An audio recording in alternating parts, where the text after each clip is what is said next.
यह dictation 5 second बाद start होगी, तब तक आप रेडी रहें।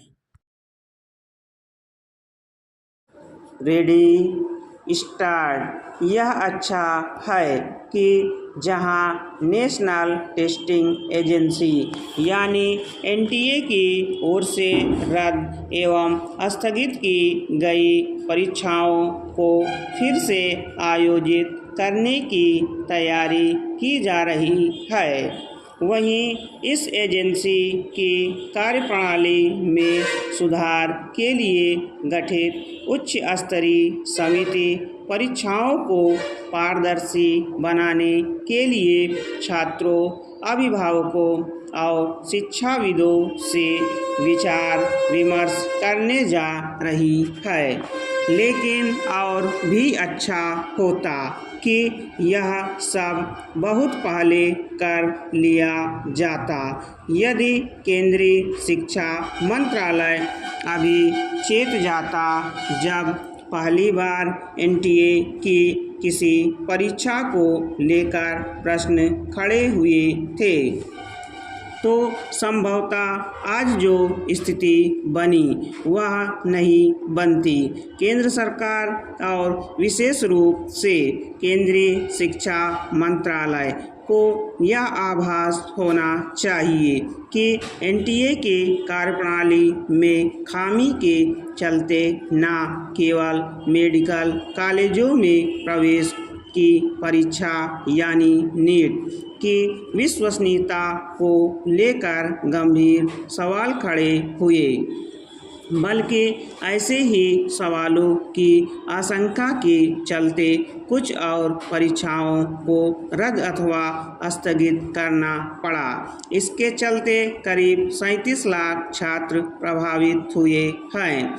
यह एक बहुत बड़ी संख्या है और आश्चर्य नहीं कि इन छात्रों और उनके अभिभावकों के मन में सरकार के प्रति असंतोष हो। जैसे केंद्र सरकार केंद्रीय स्तर की प्रतियोगी परीक्षाओं की विश्वसनीयता बनाए रखने को लेकर समय रहते नहीं सजग हुई, वैसी ही गलती कई राज्य सरकारों से भी हुई।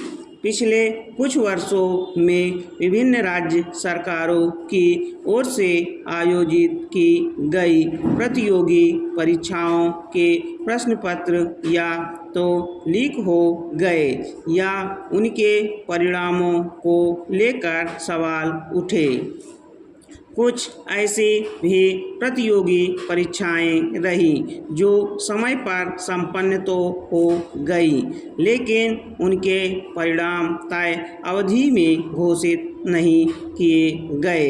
हैरानी नहीं कि इन सब कारणों से हाल के लोकसभा चुनाव में भाजपा के खिलाफ माहौल बना हो।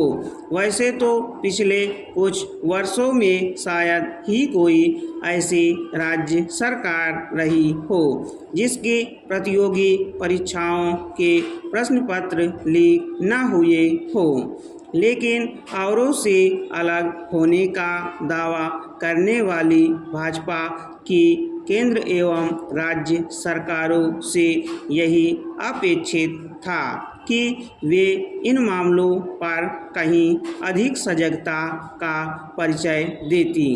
कोई नहीं जानता कि ऐसा क्यों नहीं किया गया।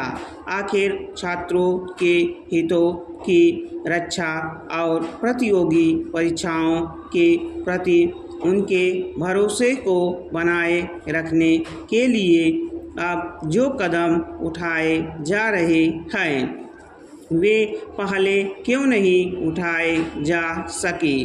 भाजपा नेतृत्व और उसकी सरकारों को यह आभास होना चाहिए कि समय पर सही कदम न उठाने के क्या दुष्परिणाम होते हैं।